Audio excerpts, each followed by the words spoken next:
여러분 안녕하세요. 이기철 목사입니다. 함께 주일마다 예배를 드렸던 그때가 엊그제 같은데 벌써 한 달이 조금 넘는 시간이 지나버렸습니다. 여러분 예배는 잘 드리고 계시나요? 여러분 꼭 기억해 주셨으면 좋겠습니다. 하나님 앞에 예배 드리는 그 모습을 하나님이 가장 기뻐하신다는 사실을 꼭 기억하시고 예배를 드리는 것에 최선을 다하는 우리 모든 고등부 친구들 되기를 주님의 이름으로 축복합니다. 아마 4월 한 둘째 주 정도에 일단 교회에서 예배를 드릴 수 있지 않을까 싶습니다. 초중고등학교가 4월 첫째 주에 개학을 하면 예배를 드릴 수 있을 거라고 생각하고 있는데요. 변동이 될 수 있겠지만 잠정적으로 그렇게 예배를 드릴 수 있다는 사실을 꼭 기억해 주시고 4월 둘째 주부터 혹시 여러분 예배가 시작된다면 우리 친구들 모든 친구들의 그 얼굴들을 꼭 볼 수 있었으면 좋겠습니다. 어떻게 지내시는지 저는 알지 못하지만 건강하게 지냈으면 좋겠고요. 그리고 여러분들이 예배자라는 사실을 잊지 마시고 하나님 앞에 최선을 다해서 예배하는 우리 고등부 친구들 되기를 바랍니다. 3월 29일 고등부 예배를 시작하겠습니다. 본문을 가지고요. 복을 준비하시는 하나님이란 말씀의 제목으로 같이 하나의 말씀을 나누겠습니다. 여러분 오늘 본문의 주인공은 우리가 잘 아는 야곱이라는 사람입니다. 지금까지 저희는 아브라함과 그리고 이삭의 이야기를 계속적으로 살펴봤습니다. 그리고 이삭의 아들인 야곱의 이야기를 오늘 살펴보게 될 텐데 여러분 우리가 잘 아는 것처럼 이 야곱에게는 형이 한 명 있었습니다. 쌍둥이인 형이었죠. 몇 번을 먼저 태어났는지 저희는 알 수 없지만 이 쌍둥이인 형이 있었다는 것은 알 수 있습니다. 여러분 이 쌍둥이 형의 이름이 무엇이었습니까? 네, 맞습니다. 에서라는 사람입니다. 여러분 이 에서가 화가 나는 일이 하나 있었습니다. 어떤 일이었습니까? 동생이었던 이 야곱이 형의 장자권을 빼앗은 거예요. 그것도 속여서요. 여러분 장자권이 뭡니까? 장자권? 장자의 권리라고 할 수 있는데요. 어떤 특권을 이야기하는 겁니다. 특권. 쉽게 말하면 이런 이야기입니다. 부모님이 돌아가셔서 유산을 상속해야 될 때 장남은 2배의 몫을 받는 겁니다. 예를 들면 3명의 형제가 있다고 친다면요. 장남이 2배의 몫을 받으니까 3분의 1을 받게 되는 거예요. 유산에. 그리고 나머지 2 형제가 있잖아요. 이 2 형제는 3분의 1을 가지고 나누게 되는 거죠. 여러분 엄청난 특권을 이 장남이 가지게 되는 거예요. 여러분 단순하게 그런 어떤 물질적인 것만 이야기하면 이렇고요. 사실 성경에서는 이 장자를 통해서 하나님의 복이 이게 흘러가는 그런 것들이 있기 때문에 영적으로 따지면 이 장자권은요 굉장한 의미가 있었죠. 그런데 그것을 이 동생인 야곱이 형에게서 빼앗은 겁니다. 속여서요. 물론 에서의 잘못도 있었습니다. 에서가 이 장자권이 얼마나 소중한지 중요한지를 몰랐죠. 에서의 잘못도 분명히 있지만 그러나 여러분 생각해 보세요. 여러분이 만약에 에서라고 한다면 화가 나겠습니까? 안 나겠습니까?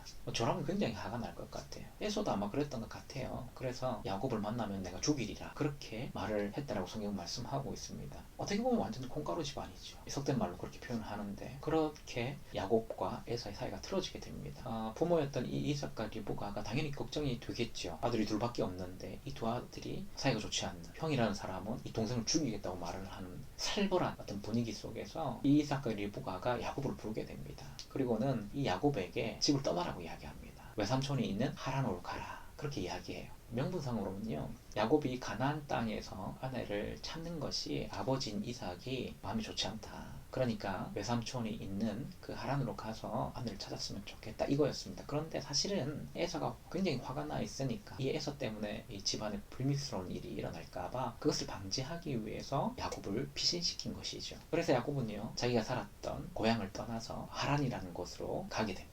10절 말씀 제가 읽어보도록 하겠습니다. 야곱이 브엘세바에서 떠나 하란으로 향하여 가던 이렇게 말씀하고 있습니다. 여러분 브엘세바 제가 지난주에 설교를 하면서 중요한 의미를 가지고 있다는 것을 말씀드렸습니다. 이삭이 다시 이 브엘세바로 돌아오게 된 이유가 하나님의 은혜 때문이었다. 우리가 하나님의 은혜를 충분하게 경험해야 되는 이유가 바로 여기에 있다는 것을 말씀을 드렸죠. 그 브엘세바에서 이제 하란으로 이 야곱이 떠나게 됩니다. 누구와 함께 떠났을까요 여러분?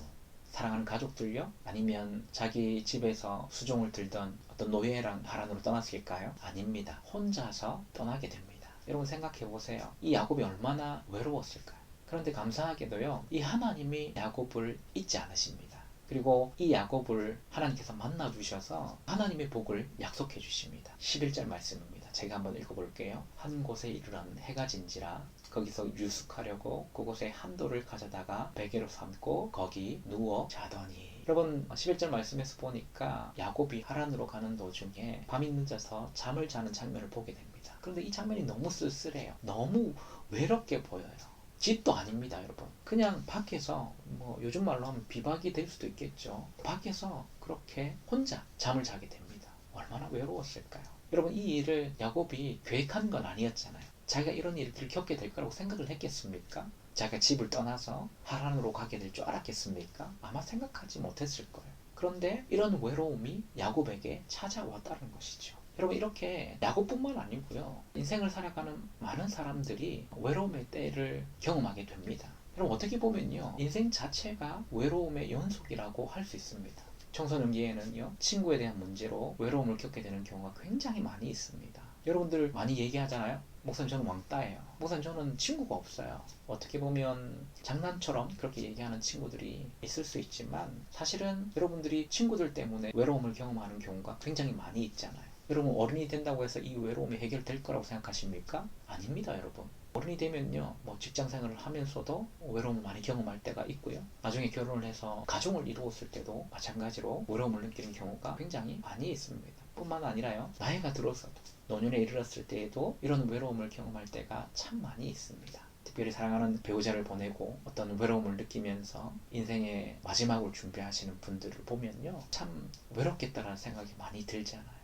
여러분, 이렇게 우리가 인생을 살다 보면요, 우리를 외롭게 하는 수많은 사건들을 맞이하게 됩니다. 여러분, 그런데 그때 우리는 어떻게 합니까? 이 외로움을 없애려고 많이 노력하죠. 그런데 이 외로움이 없어지나요? 아니요, 여러분. 이 외로움을 이기기 위해서 우리는 수많은 노력을 하지만요, 우리는 이 외로움을 이기지 못하는 경우를 많이 보게 됩니다.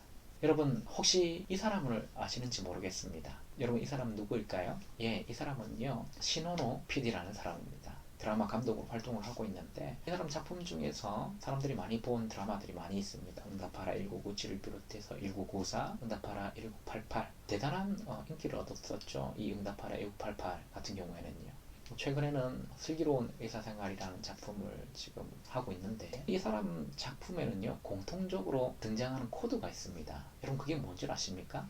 어떤 인간이 겪게 되는 외로움, 그리고 인간이 겪게 되는 어떤 어려움들을 주변에 있는 이웃들이나 친구들의 도움을 통해서 이기는 것을 많이 그려낸다라는 것입니다. 어떻게 보면 이 사람은 개인주의가 팽배한 이 시대에 어떤 화두를 던지는 것 같아요. 어떤 이슈를 던지는 것 같아요. 지금 이 개인주의가 팽배한 시대이긴 하지만, 그래도 우리가 이 세상을 혼자 살아가는 것이 아니다. 주변에 친구들이 있고 좋은 이웃들이 있을 때에 우리는 더 인간적으로 살아갈 수 있고 더 행복한 삶을 살아갈 수 있다. 그렇게 이야기하는 것 같습니다. 어떻게 보면 인간이 경험하게 되는 이 외로움에서 이길 방법을 이 감독은 친구나 이웃, 이 사람들과의 관계 속에서 얻으려고 하는 것 같아요. 여러분, 그런데 오늘 본문에 등장하는 이 야곱을 한번 보십시오. 이 야곱 주위에는 지금 아무도 없습니다. 얼마나 외로웠을까요? 그리고 얼마나 두려웠을까요? 그런데 여러분, 중요한 것은 그때에 하나님이 이 야곱을 찾아오셨다는 겁니다. 여러분, 야곱은요, 꿈속에서 하나님을 만나게 됩니다. 어쩌면 두려움 속에서, 어쩌면 외로움 속에서 아무것도 없이 돌을 베개 삼아서 잠을 잔 그때에 하나님이 이 야곱을 찾아오시는 것을 경험하게 됩니다. 여러분, 13절에서 15절까지의 말씀입니다. 또 본즉 여호와께서 그 위에 서서 이르시되 나는 여호와니 너희 조부 아브라함의 하나님이요 이삭의 하나님이라. 내가 누워있는 땅을 내가 너와 내 자손에게 주리니 내 자손이 땅의 티끌같이 되어 내가 서쪽과 동쪽과 북쪽과 남쪽으로 퍼져나갈지며 땅의 모든 족속이 너와 내 자손으로 말미암아 복을 받으리라. 내가 너와 함께 있어 내가 어디로 가든지 너를 지키며 너를 이끌어 이 땅으로 돌아오게 할지라. 내가 내게 허락한 것을 다 이루기까지 너를 떠나지 아니하리라 하신지라. 그럼 여기 보면 하나님께서 꿈을 통해서 이 야곱을 만나 주셨다는 것을 우리는 알 수 있습니다. 그리고 한 가지 약속을 하죠. 하나님께서 야곱에게 아브라함과 이삭에게 약속하셨던 똑같은 약속을 하십니다. 여러분, 창세기에는요, 오늘 본문뿐만 아니라 꿈 이야기가 참 많이 등장합니다. 그런데 이 꿈 이야기는요, 흔히 우리가 말하는 어떤 개꿈하고는 다른 꿈입니다. 창세기에 등장하는 꿈은 흔히 계시몽이라고 하는데요, 이 계시몽은 무엇을 의미하냐면 앞으로 하나님께서 행하실 일들을 꿈을 통해서 미리 보여주시는 그런 어떤 역할을 하는 것입니다. 그런 꿈을 통해서 지금 하나님은 이 야곱을 만나주고 계신 것이죠. 여러분, 그런데 여기서 우리가 중요하게 봐야 될 건 뭐냐면요, 야곱의 반응입니다. 반응. 야곱은 지금 꿈속에서 하나님께 약속의 말씀을 받았습니다. 하나님 만났어요.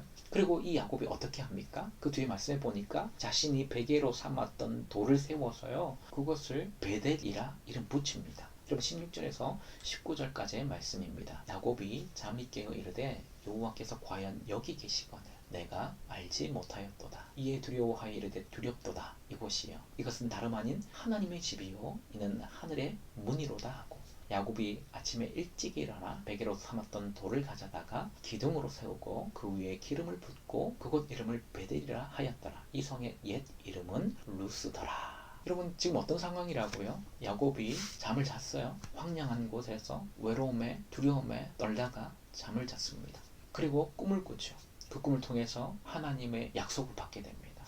여러분 그런데 이 야곱이 꿈에서 깨어난 이후의 행동이 굉장히 중요합니다. 어떻게 행동해요? 18절 말씀을 보니까 야곱이 아침에 일찍 일어나 베개로 삼았던 돌을 가져다가 기둥으로 세우고 그 위에 기름을 붓고 그곳 이름을 베델이라 하였더라. 이렇게 말씀하고 있습니다. 여러분 이게 어떤 의미가 있을까요?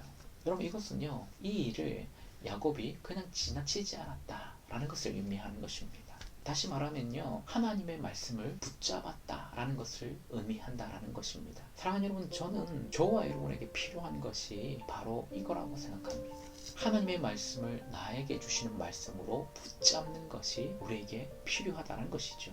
여러분 예를 들어보겠습니다. 여러분 혹시 이 사람이 누구인 줄 아십니까? 예 맞습니다. 우리가 잘 아는 링컨 대통령입니다. 여러분 이 링컨 대통령이 여러분 굉장히 많은 실패를 했던 사람입니다. 실패를 밥 먹듯이 하는 사람. 여러분 공식적으로요 27번의 실패를 했다고 합니다. 여러분 링컨이 어렸을 때는 굉장히 가난했지 않습니까? 그리고 어머니도 돌아가시고 또 나이가 들어서 사업에 실패도 해보고 그리고 정치에 발을 들이게 되는데 선거에서만 무려 6번이 떨어집니다. 여러분 그런데 링컨이요 나중에 16대 대통령으로 당선이 되게 됩니다. 여러분 이렇게 링컨이 여러 번의 실패를 경험하면서도 포기하지 않을 수 있었던 이유가 뭘까요? 이 링컨이 하나님의 말씀을 붙잡았기 때문입니다. 다른 이유가 아닙니다.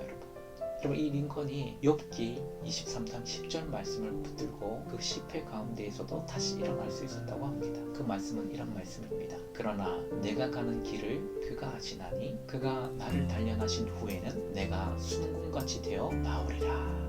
여러분 링컨이 그 실패 가운데서 다시 일어설 수 있었던 힘이 이 말씀을 부여잡은 거에서 나왔다는 것이죠. 여러분 우리에게 필요한 것이 바로 이거라는 거죠. 하나님의 말씀을 나에게 주시는 말씀으로 붙잡는 것. 여러분 이것이 우리에게 필요한 것입니다. 여러분 늘 나와 있는 말씀이잖아요. 성경책을 읽어보면 이 말씀에 어디 빠져있는 게 아니지 않습니까? 우리가 성경책을 읽다 보면 모든 사람들이 그 말씀을 읽지 않았겠습니까? 여러분 그런데 이 하나님의 말씀을 자신에게 주시는 말씀인 것처럼 생각하면서 이 하나님의 말씀을 붙잡았다는 거죠.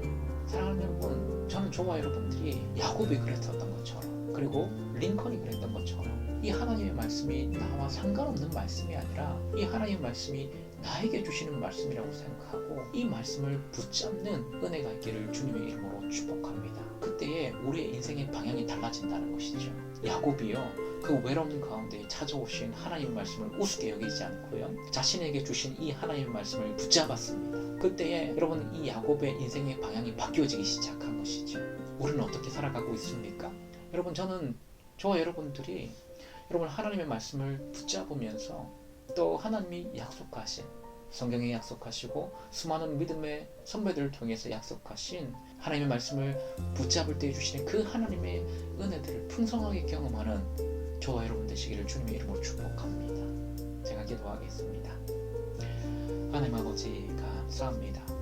오늘도 야곱을 통해서 우리가 이 땅을 어떻게 살아가야 될지에 대해서 알게 해주시니 참 감사합니다. 하나님 야곱이 외로움을 겪을 그 순간에 찾아오셔서 하나님의 은혜를 약속해 주셨는데 야곱이 그것을 우습게 여기지 않았습니다. 흘려버리지 않았습니다. 하나님께서 약속하신 그것을 야곱은 붙잡았습니다. 하나님 아버지 우리 고등부 친구들도 하나님의 말씀을 흘려버리지 않고 하나님의 말씀을 붙드는 삶을 살아갈 수 있도록 인도하여 주시옵소서. 감사합니다.